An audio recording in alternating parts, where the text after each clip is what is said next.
How to send money on Revolut. Now, before we start, if you are new to our channel, head down below and hit the subscribe button so you don't miss out on our future videos. Now, let's start.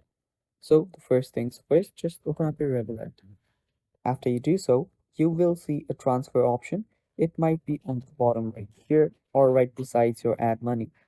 After you tap on transfer, you'll need to tap on transfer on the top right and it will open up a new transfer option right there. So after you tap on this new option, your new transfer this page will open up. Now here you will need to add your recipient.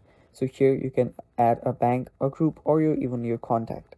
So tap on bank recipient and that will transfer your money to your bank account. So after you tap on it, what you'll need to do is you'll simply need to type in the bank details like the country of the bank, the person's name, the account number, and so on. And after you do that, tap on done. You also need to type in the amount of money that you want to send. And after you do so, your transaction will get successful and you'll have sent money on Revolut.